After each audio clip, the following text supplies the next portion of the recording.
സ്വഭാവം കണ്ടോ? ഈടാണെങ്കിൽ നമ്മൾ ഈ സ്റ്റേജിൽ നേരത്തെ നാടകം കളിച്ചിട്ടില്ലല്ലോ. ഈ പള്ളി കളിക്കണമെന്നുണ്ടോ? നമ്മൾ വേറെ പള്ളി കളിച്ചപ്പോ ഇവർ അവിടെ വന്ന് കണ്ടിട്ടുണ്ടെങ്കിലോ? അങ്ങനെ കണ്ടിട്ടുണ്ടെങ്കിൽ നമ്മളെ ഇങ്ങോട്ട് വിളിച്ചു വരുത്തു. അത് ശരിയാണ്. ഇനി പള്ളിക്കാർ തമ്മിൽ വല്ല ടൈപ്പ് ഉണ്ടെങ്കിൽ ഇവിടെ ഇട്ട് നമ്മളെ പിടിക്കാനുള്ള പരിപാടിയാണെങ്കിലോ?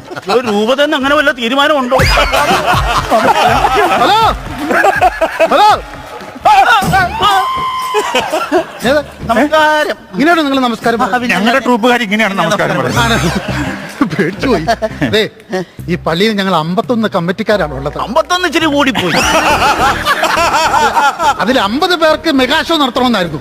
എന്റെ ഒറ്റ തീരുമാനമായിരുന്നു നിങ്ങൾ ഈ നാടകം വെക്കണം. അതെടുത്തിയ ടൈപ്പ്. എടുത്തു ചാടി എടുത്ത തീരുമാനം എന്തുകൊണ്ട് ഉചിതമായെന്നാണ് അവൻ ഉദ്ദേശിച്ചത്. ഞാനൊരു കാര്യം പറയാൻ മറന്നുപോയായിരുന്നു. നിങ്ങളുടെ ചാലക്കുടി പള്ളിയിലുള്ള നാടകം കാണാൻ ഞാൻ വന്നിട്ടുണ്ടായിരുന്നു. അയ്യോ അയ്യോ അയ്യോ, അത്രയും ദൂരം എത്തിയോ ചേട്ടൻ ഞങ്ങളുടെ? പക്ഷെ എനിക്ക് നാടകം കാണാൻ പറ്റിയില്ലെന്ന്. ആക്സിഡന്റ് ആയിപ്പോയി. ഭാഗ്യം. ആക്സിഡന്റ് ആയതോ? അല്ലല്ല, ആക്സിഡന്റ് ആയിട്ടും ചേട്ടനൊന്നും സംഭവിച്ചില്ല.